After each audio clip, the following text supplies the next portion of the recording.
Pessoal, estou de volta. Que conversa maravilhosa com a Natália. Acho que daria pra gente ficar conversando por horas, mas a gente tá voltando só para finalizar mesmo. Vou esperar quem estava na live retornar, esperar a Natália entrar também e a gente finaliza a nossa conversa, o nosso bate-papo.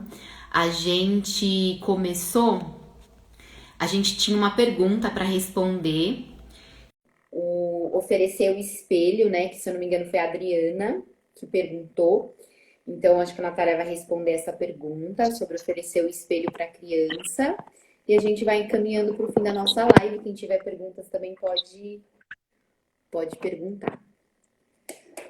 A pessoa que fez a pergunta do espelho tá aí ainda? Porque eu vi que só tem 5 pessoas agora.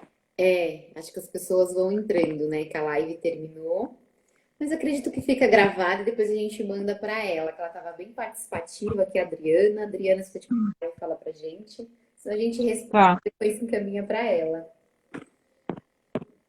Então, sobre o espelho, aqui na Associação Comunitária Monte Azul, a gente precisou fazer uma justificativa na prefeitura, porque nós, nas nossas creches, né, do berçário a 4 anos de idade, a gente tem convênio com a prefeitura. Então, assim, nós temos bastante liberdade, assim, de colocar os princípios da pedagogia Waldorf, com certeza, mas de vez em quando, né, a técnica chega e que fica querendo, A Adriana né, chegou. dar uma contribuição ali, né, fazer o trabalho dela. E a gente precisou fazer uma justificativa que a gente não colocaria os espelhos nas nossas salas. Por quê? Porque nós compreendemos que a criança, ela vai se encarnando, né, aos poucos, né? Então ela precisa ter esse tempo, né, na vida dela ir se descobrindo, né, e se revelando, né, no mundo, né? Então a criança primeiro, antes dela ficar lá, por exemplo, fixa num espelho, ela precisa ter essa liberdade para movimentar o corpo dela. Então, você descobrir a sua corporalidade, você ter essa autonomia de movimentar a sua corporalidade, é algo bastante desafiador, né, nos espaços educacionais. Então, assim, nós adultos temos medo que as crianças se movimentam. Né? Então, tudo hoje é perigoso, tudo vai acontecer uma fatalidade, um acidente, sem a gente lembrar que nós somos o respaldo, que a gente contorno, olhando, se a gente vê que tem uma coisa que vai oferecer perigo, a gente já sana aquilo antes de acontecer. Mas impedir que as crianças se movimentam não está correto, né? Então a criança ela precisa movimentando o corpo que ela vai se conhecer, que ela vai ter toda essa autonomia corporal. Então, ao invés da gente oferecer um espelho, a gente acredita mais que a criança ela precisa ter essa oportunidade de se descobrir, de movimentar o corpo dela, de interagir com os objetos que estão à volta dela, então, diversidade de objetos. Ao passo que às vezes a gente vai colocar um espelho, a criança vai ficar ali parada no espelho, olhando, e aquilo não vai acrescentar muito para a criança. Então, assim, não foi fácil esse argumento, né? A gente teve que argumentar e vai e volta, mas enfim, eles nos respeitaram a nossa decisão de não colocar espelhos. A associação já atende crianças há 44 anos, a gente nunca percebeu uma deficiência nas crianças pelo fato delas não terem um espelho na sala, ao contrário, as nossas crianças, elas são muito autônomas, elas são criativas, elas sabem movimentar o corpo delas com muita autonomia, sabe? Elas se alimentam bem, elas brincam, elas têm fantasia, elas são muito saudáveis, né? Então, a gente não, na nossa instituição, a gente não usa e eu não acredito mesmo nesse espelho. Não acho que ele vai agregar muito para a criança. É interessante você falar essa questão do espelho, porque aí remete um pouquinho da como eu trabalho, né, para quem não sabe, eu sou fisioterapeuta. Eu trabalhei muito tempo com reabilitação de coluna, né? Hoje eu trabalho com gestantes. E eu não gosto de trabalhar com espelho. Tem alguns espaços que eu atendo que tem espelho. Os pacientes gostam de se ver no espelho, se movimentando, mas eu não gosto do espelho porque ele tira um pouquinho dessa percepção corporal. Porque quando eu vou trabalhar, educar o corpo, reeducar o corpo, esse sentir, esse se perceber sem a visão é muito Sim, importante para o desenvolvimento neural, para a gente mandar essa informação de movimento para o nosso cérebro, né? E ele começar a se educar, porque a educação do movimento é esse trabalho neural. Então, esse feedback da visual, ele atrapalha um pouquinho nessa percepção corporal. Então, na minha área, a gente também, eu prefiro trabalhar sem espelho para que a pessoa melhor se perceba corporalmente. Eu acho que isso faz sentido com o que você está falando, né? Alguma pergunta mais alguém tem? Antes da gente finalizar, a Natália nos trouxe um verso também. E antes de ela falar o verso, eu queria fazer um pouquinho de uma conclusão que eu tive da nossa conversa. Se a gente olhar que o brincar, ele é esse lugar onde a criança se percebe, né? Percebe o eu, ela tá aprendendo tantas coisas. Eu percebo assim, eu como fisioterapeuta, se eu tiro o brincar livre da criança, no meu estudo, eu percebo que na vida adulta ela vai ter doenças corporais. Então, uma pessoa que não brincou livremente com o corpo na infância, ela vai ser as pessoas que vão ter as disfunções corporais. Muitos problemas que eu tratei quando eu trabalhava com educação corporal era por falta de movimento na infância. Você via que era uma coisa que vinha de não explorar, de não entender esse corpo.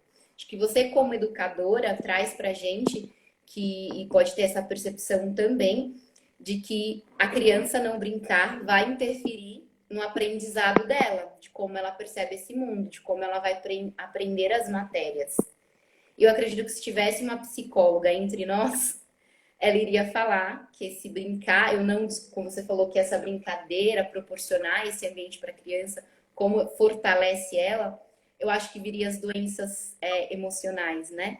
Que a gente tem.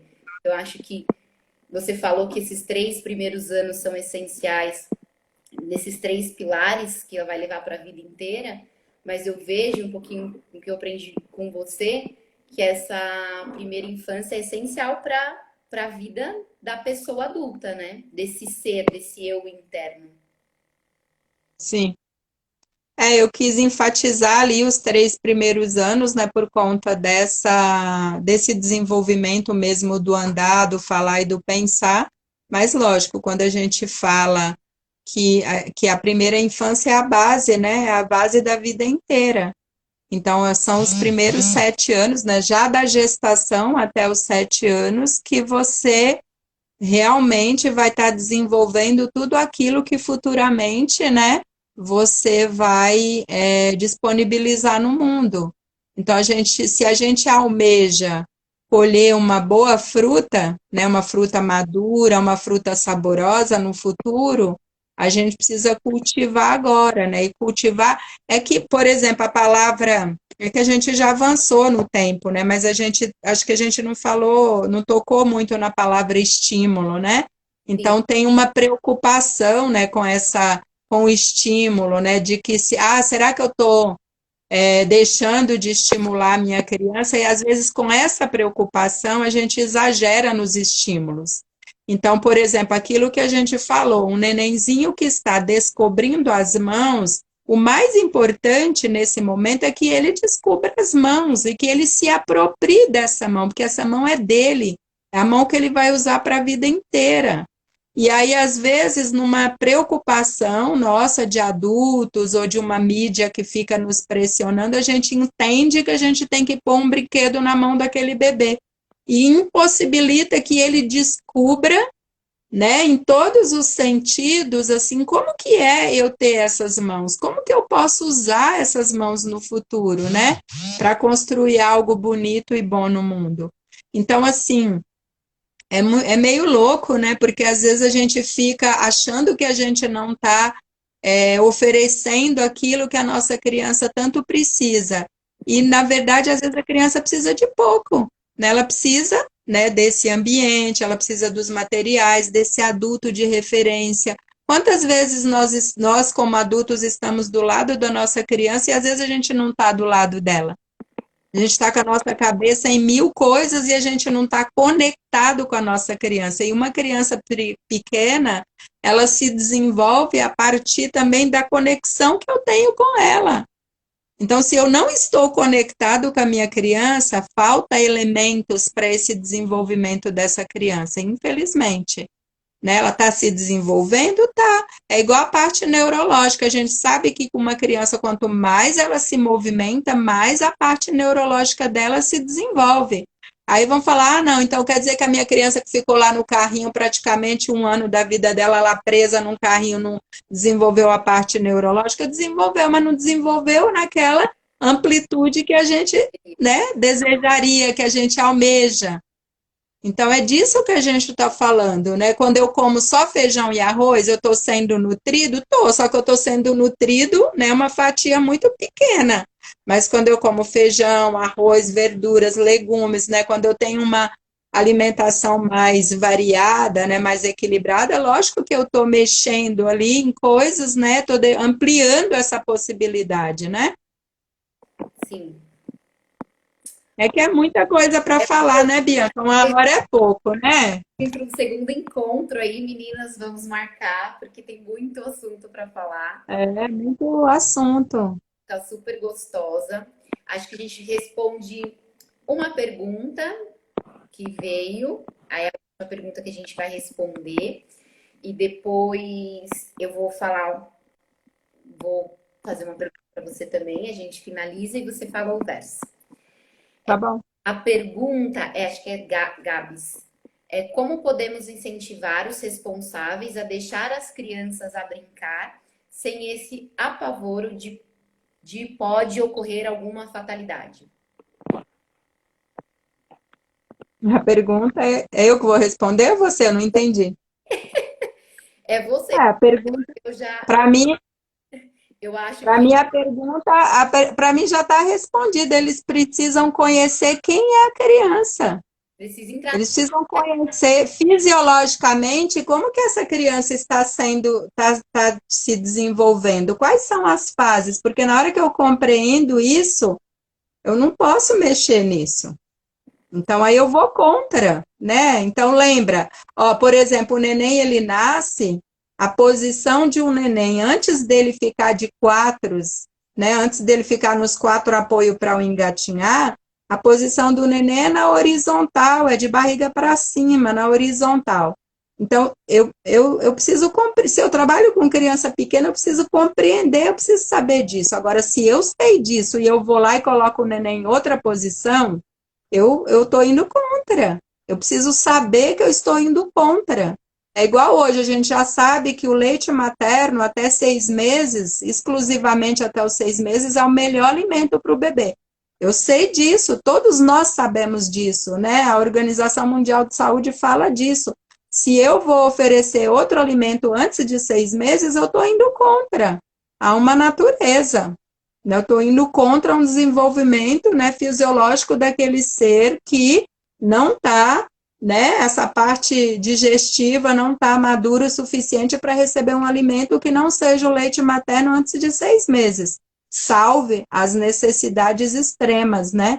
Uma mãe que às vezes falece ou, sei lá, aconteceu alguma intercorrência, mas fora isso é leite materno exclusivo.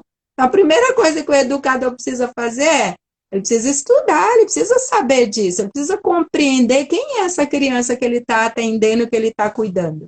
Se ele não compreende isso, ele vai metendo os pés pelas mãos, vai atropelando. Eu senti essa necessidade como mãe de ir atrás dessas informações, né? Eu brinco que quando você vira mãe, você vira estudante da área da educação, da área da saúde, de todas as áreas, para você conseguir contribuir, né? Ser de fato um guia para essa criança aqui nesse mundo. E você falou no nosso encontro de ontem, uma coisa que eu queria que você desenvolvesse melhor, que você falou que o brincar, você começou o nosso encontro assim ontem. O brincar é inerente da criança. Você falou desse motor que tem dentro. Eu queria que você falasse um pouquinho sobre isso e depois finalizar o verso. Antes de eu falar isso, do brincar, eu queria ainda falar sobre essa pergunta do que o educador precisa fazer, desenvolver a observação. Eu já tinha falado lá atrás sobre a observação. Desenvolver essa observação para a criança, para o que a criança precisa, a gente pensa que é fácil, a gente pensa que a gente está observando e que a gente está compreendendo o que a criança precisa. Só que muitas vezes nós estamos projetando na criança uma necessidade nossa. Então, assim, um exercício com as famílias, né, que eu costumo fazer com as famílias, é sempre assim: coloca a sua criança lá num determinado espaço onde é costumeiro de vocês colocarem na sala, não sei onde a criança mais frequenta na casa de vocês, dá 2 passos para trás e só observa o que essa criança está fazendo. Sem você ficar falando para ela, faz isso, faz aquilo, não faça isso, não faça aquilo, e só observa. Se você começar a fazer isso, um dia você faz 5 minutinhos, outro dia você já põe mais 10 minutinhos, outro dia você já põe mais 15 minutinhos. Se você começar a desenvolver essa observação, a criança ela vai falar para você, olha, eu estou nesse estágio de desenvolvimento e eu preciso disso. E aí a gente vai trazendo aquilo que a criança precisa. A gente não vai trazer a partir de uma ideia que nós temos, de que aqui a nossa criança precisa daquilo. Então, assim, desenvolver, né, essa observação. A gente exercitar, né, a gente tentar frear as nossas expectativas, os nossos desejos e de verdade nos colocar na frente da criança. Então, por exemplo, quando eu ponho um nenenzinho lá de 2 meses e meio, 3 meses deitado, com as costinhas apoiadas num tapetinho lá na sala ou no colchão do casal, eu olho como que ele movimenta esse corpo, né? Como que ele está movimentando esse corpo? E aí eu vou vendo, né? Nossa, né? Será que eu preciso ampliar? Será que eu preciso, né, colocar ele em outro lugar?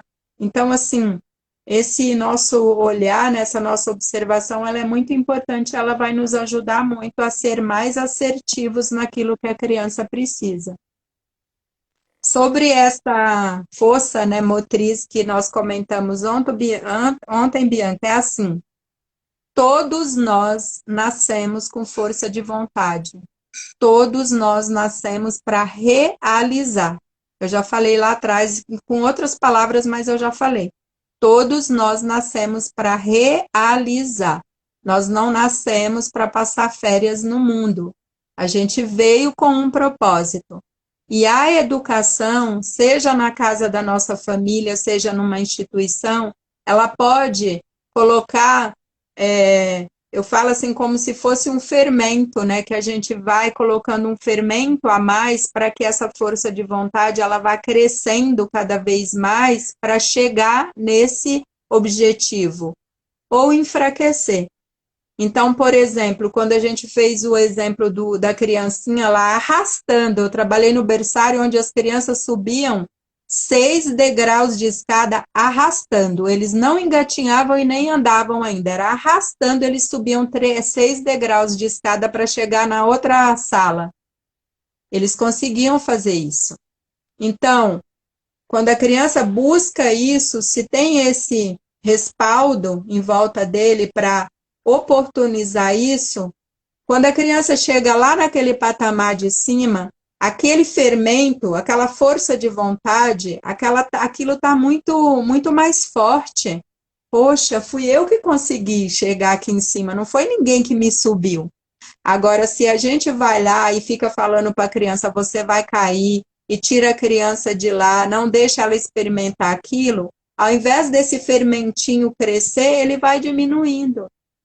Então, assim, nas nossas ações, conscientes ou inconscientes, quando a gente está com uma criança pequena, e agora uma criança pequena é até 7 anos, a gente sempre se perguntar se a gente está dando essa oportunidade para essa força de vontade crescer ou para, né, diminuir essa força de vontade. Então, por exemplo, quando a gente vai falar com 6 meses uma criança que mamou exclusivamente os 6 meses, quando a gente vai falar da apresentação dos alimentos sólidos, a gente não vai falar para passar a comida, bater no liquidificador e colocar na mamadeira e servir para a criança. Porque se eu fizer isso, eu não vou ajudar a minha criança a desenvolver essa força de vontade, né, de mastigar, de reconhecer aqui os diversos sabores, as diversas texturas. Então, assim, ao invés de eu fortalecer isso, eu vou enfraquecer. Então, toda a nossa educação, né, ela tem essa grande oportunidade da gente, né, cada vez mais fortalecer esse indivíduo, fortalecer. Então, quando eu falo do medo, nós adultos ficamos colocando medo nas crianças, não vai lá porque o velho vai te pegar.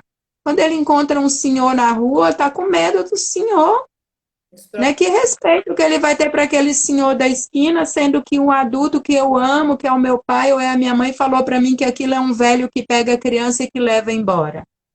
Então, assim, é muito sutil, às vezes, as nossas falas, mas e agressivas, e invasivas, então a gente precisa estar sempre com esse cuidado e com esse olhar. Eu quero agradecer todo mundo que está aqui na live, as perguntas, agradecer a Natália. E eu quero ouvir o verso, é claro, que ela preparou.